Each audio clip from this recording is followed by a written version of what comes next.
a journey by train around Europe through the complexities of coordinating and harmonising support services for victims of gender-based violence. This journey, shaped by Victim Support Europe, the leading European organisation advocating for the rights and services of all crime victims, explores how 11 partner organisations in the 2Gether4Victims project are working together with one goal: improving services for victims of gender-based and domestic violence. Our 2Gether4Victims podcast takes listeners on a rail journey through 7 countries: Belgium, Croatia, Cyprus, France, Lithuania, the Netherlands and Portugal. And the journey doesn't end there. It will cross even more borders. Welcome back. In this episode, we continue exploring the 2Gether4Victims project. We are focusing on the self-check, which helps services spot what they are already doing well and where they can improve, so that victims receive safer, more sensitive and more effective support. The goal is simple: to make support for victims of gender-based and domestic violence more consistent across different services. This time we're exploring more practical aspects of using the tool, the key messages and tips that will guide organisations who will implement the tool into their standard practice of victim support and create corresponding action plans. Initially, the next step on our journey across Europe was meant to be to Cyprus.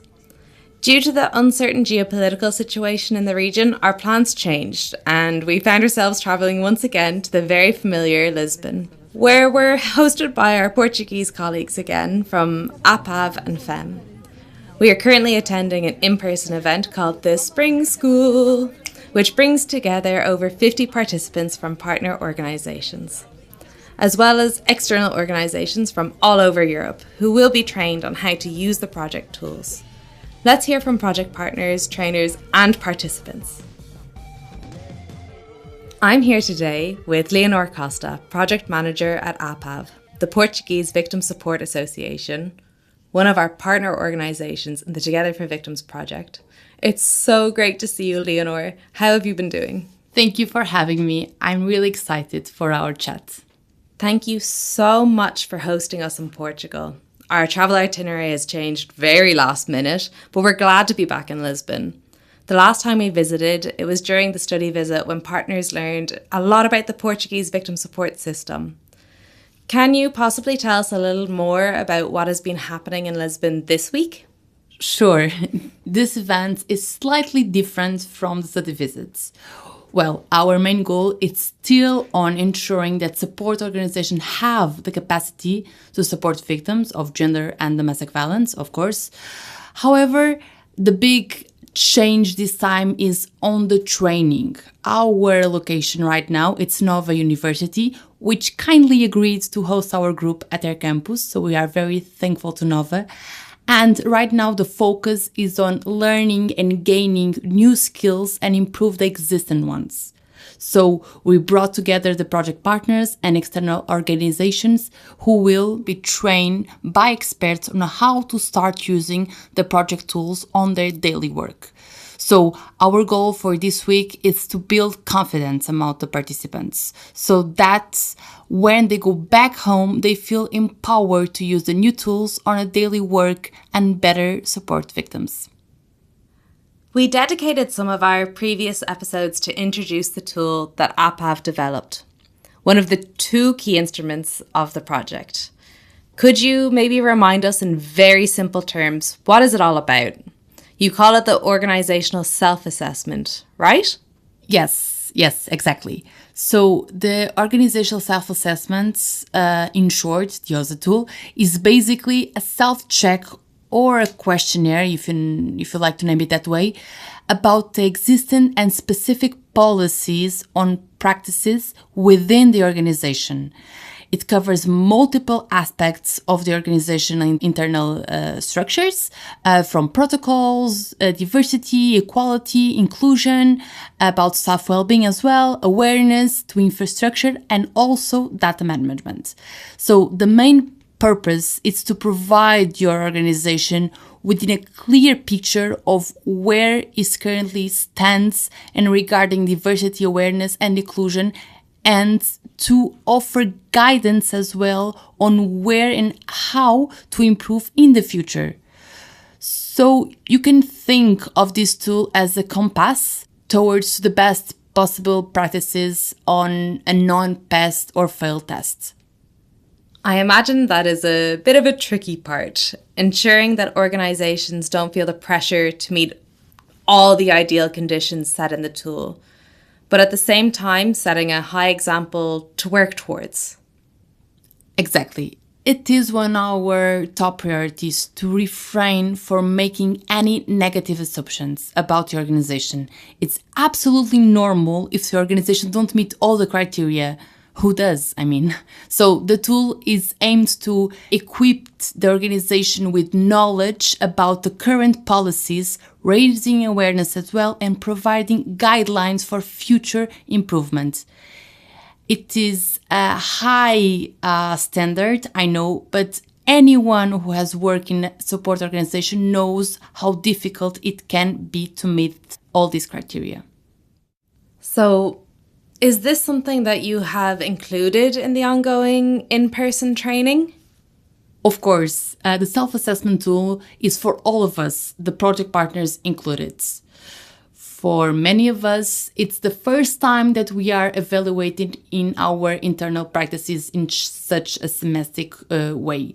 We recognize that some of the questions may seem challenging or even overwhelming, and we want to remind all the participants about that. And that way, we want to build resilience, and we want to prepare the professionals not only to complete the questionnaire, but perhaps, and even more important, to create a realistic action plan that will help them towards the future. This tool, it sounds like something very innovative, but at the same time, much needed to standardize the approach and determine realistic steps for improvement. Could you possibly walk us through some of the training sessions that are taking place? So, as I mentioned, the tool itself focuses on various areas of the organization work. Some are more abstract, some are more pragmatic. We plan the training program following similar key themes to create a logical framework for the participants as well.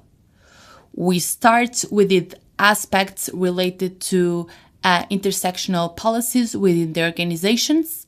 Think about policies on gender, sensitive and inclusive communication, training to create staff awareness and well-being. Based on this, we had a discussion with the participants to agree on what are the key components to create these policies. We drew on positive and the negative example, those real ones and more hypothetical ones. It's a document that you have to keep all day long and until tomorrow as well. So you will work with this action plan for your organization only. So because you have to implement INA and OSA, you have to start thinking of policies that you want to start implementing in your organization. An example of one policy could be a discrimination policy. And let's say you have a discrimination policy, that would be a specific goal, the gap, the lack of a discrimination policy in our organization. And like this, you keep filling out the template. It is important that you know that this has to be realistic. So if you as director know that something is really important that you have in mind, you need to work out, you can use that one. But if you think this is not going to happen, don't push yourself, to put something that is going to be complicated to implement. I'm sure you have some ideas, right?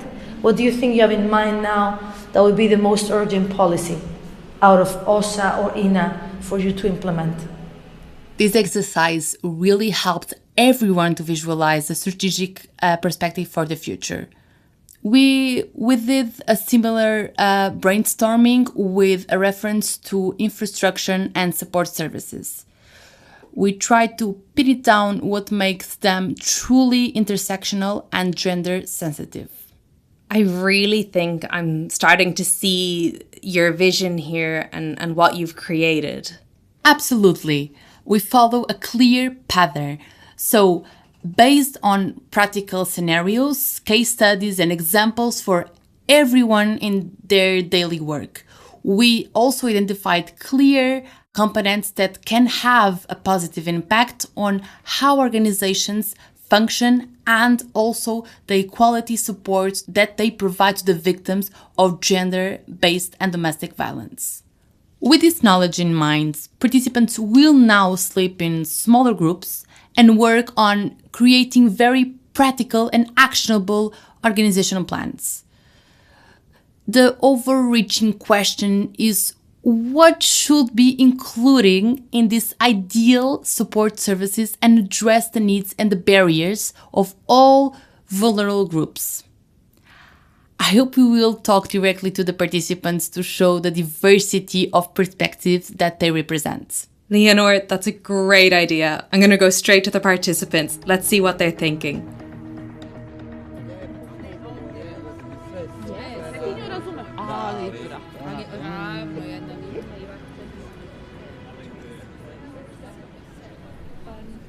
I'm here at the Nova University where the Together for Victims Spring School is taking place. It's really busy and loud and there's so many people around us. I'm hoping to catch a participant or two and hear about their views on the training so far. Hello, is it okay if I speak to you for a minute? Yes, hello. How are you? I'm great. My name is Anna. I've been following the Together for Victims project while on a journey across Europe. I've been speaking to the experts and exploring how support services for victims of gender-based violence and domestic violence may improve. Would you be interested in sharing some of your thoughts with myself and our listeners? Yes, of course, I will try. My name is Anna too. I work at Opus Diversidades, and Opus Diversidades is a non-profit organization established in 1997, working in the defense of human rights with a particular focus on LGBTQIA+ people. Special those facing social exclusion.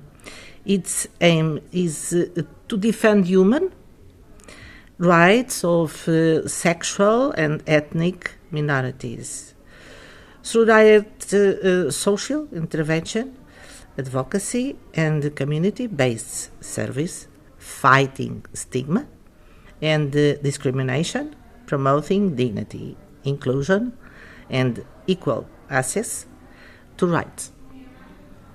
Your work is extremely interesting and extremely important. Thank you so much for being willing to talk with us today. I heard that intersectionality is a big aspect of the ongoing training. The sessions focus in great detail on victims with very specific needs or barriers and the corresponding policies or mechanisms to respond to those needs. Could you tell us a bit more about this? We're also interested in your experience applying the intersectional approach into your work. Right, I will try. Although part of our team is trained as victim support technicians, TAV, TAV, the absence of homogeneous tools identifying individual needs limits our ability to systematize and quantify our intervention. The OSA and INA tools can address these gaps by enabling rigorous assessments, improved triage process, and interventions more aligned with the real needs of victims. Thank you so much. I'm learning that even though contexts and experiences may differ, the ultimate goal should be ensuring that every victim, regardless of their background or identity, is approached with support and care with the same level of respect. That organisations have the capacity to recognise and respond in an intersectional manner. It really seems like your organisation is doing this. We work hard I think it's important to say this. We work hard every day, putting our hearts into everything we do for the people we hope to make a difference with. That's so beautiful. And I have no doubt that every victim that comes to your service feels that care and dedication. Thank you so much for your time. Thank you. Thank you so much. And we have a lot of things to do in our work, isn't it? If we are not really precise, or if we don't dig in the causes of the problem, which is this one, the gaps, then this is not going to work either way, okay? Hi, my name is Anna. I just talked to Anna from Opus Diversidades. She shared her thoughts about the ongoing training and the intersectional component. Rogers and Susan, I'm wondering, would you be interested to contribute as well? Of course. Definitely we are interested. So my name is Rogers Kasaga. I come from German Munich, from an organization called People Like Us. People Like Us is an LGBTIQ human rights based organization based in Munich, Germany. We're a community-based queer organization, mainly for queer migrants, refugees, and asylum seekers. We advance the human rights, safety, and dignity of LGBTIQ refugees by preventing and addressing gender-based violence through survivors-centered support, capacity building, and policy advocacy. Yeah, basically, we support refugees who are living in camps in the Upper Bavaria, the Greater Munich, especially those from the African descent, established by fellow refugees and asylum seekers who have been through the same process. That's why we are called People Like Us, because we believe we understand this asylum journey because we've also been through it. This sounds like such important on-the-ground peer work. It's really, really interesting. Working with people like us must include a great deal of self-knowledge, but also gaining knowledge through different means, especially when you're working with quite vulnerable people, migrants, LGBT plus people, at the same time who could be victims of gender-based violence and domestic violence. I'm wondering, could you tell me a bit more about some of the components that your organisation have in place, the policies, the structures that you have, so that you can adequately support victims? I heard that you're exploring such practices in great detail with the Spring School. Would you be able to tell me a bit more about what you're learning? Thank you very much. We are still a young organization, just 4 years. We didn't have much in place in terms of protocols and policies that specifically address anti-discrimination in workplaces. So we were operating, but not fully. So with this training, it has been a wake-up call, because it's something that I may say we hadn't thought of documenting fully, but now attending this training, it has given us a wake-up call to realize that there is a lot we have to put in place, that we need a document that specifically addresses gender-based violence in workplaces, even in our very own homes, because most times it has been more of proposal-based, project-based. You write proposals, submit to donors who address particular issues, and just implement it as a project. But from this training, we've come to realize it is more of an integrated approach within the organization beyond just the project. It's more of a culture that we need to adopt as an organization, something that we all have to practice collectively as the team, as the staff. Whoever comes in knows that it's my responsibility to respect the rights of my colleague in order to create a safe working place for each one of us. It is a collective responsibility for all of us. So I believe at this training, we've learnt a lot, and upon return to Germany, there is a lot we are going to do, especially in establishing some of these policies we've just learnt here. And actually, right now, we are in the process of reviewing our strategic plan. So this is going to be one of a big strategic area that we are going to incorporate in our strategic plan and implement it broadly beyond the project level. Yeah, just supplementing on what Susan has just said, we are getting out of this training with the goals. We have already set our goals because we've been trained well on how to set goals, the timeline on when to implement the goals, the tools, and everything. So it has been a very, very, very, very fantastic training. We needed it. We really needed it. Yeah. This sounds so positive. I fully believe in the idea that when you have the proper structures in place to implement it, it can only improve your work. Thank you so much for speaking to me today. I really hope you enjoy the rest of the school, and I look forward to learning more about your work. Thank you. Thank you so much for giving us also this opportunity to come through to this podcast and talk to you. So we appreciate that moment. Yeah, I'm also very grateful because it's on rare occasions that we refugees get such a platform to be heard. The fact that we were also identified to take part in the training, and now we are here identified to take part in the podcast, such opportunities rarely come for us. We see this as a great platform for us, and we just know the sky is the limit. From here, we know great things are coming our way. Mm-hmm. Oh, I see a familiar face. It's Alexandra Ivankovic, the Deputy Director from Victim Support Europe. Let's ask her about the spring school. Alex, I hope I can take a moment of your time. How's the spring school going? Hi, good to see you again. Well, from what it seems, it is really going really well. I understand, and I've just joined, so I haven't been around too much, but from what I hear from colleagues, it seems to be really dynamic. People seem to be very happy with the content. They seem to be happy with the organization. The food is amazing. I did taste that.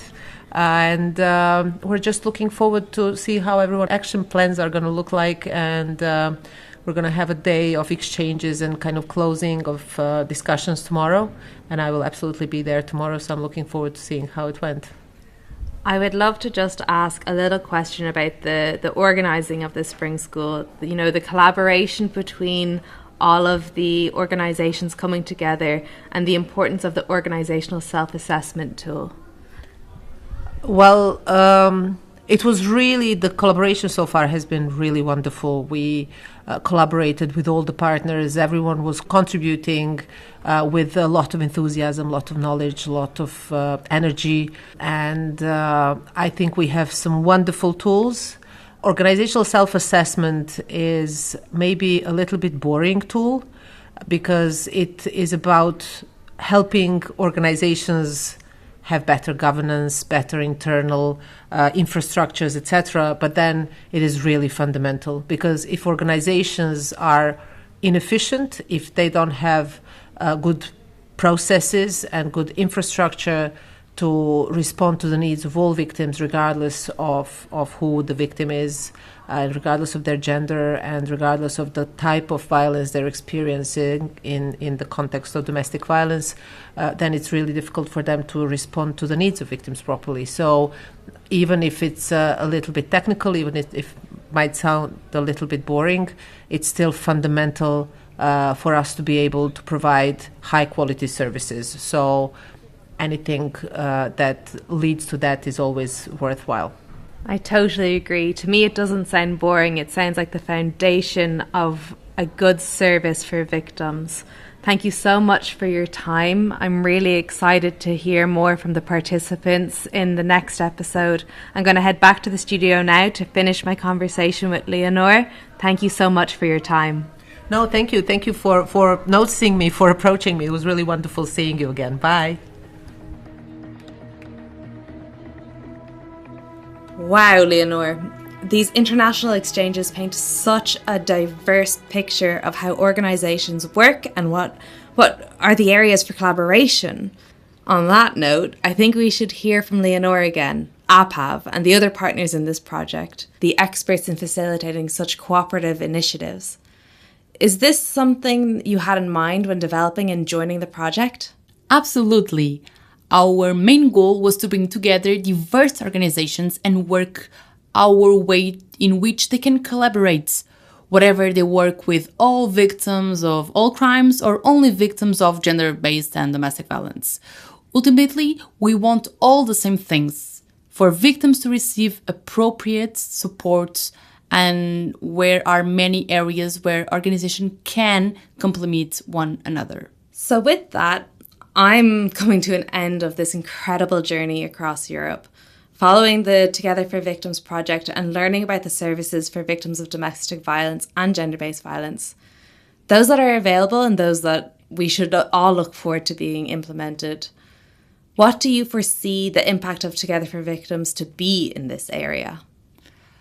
Well, I hope the project tools will be applicable for more widely. And this spring school event is a great step towards that. I mean, we are introducing the tools to the wider group of organizations beyond the partnership. We are showing that regardless the target group you work within your country in which you are located, these tools are produced to be flexible enough to be applicable in all contexts at the same time.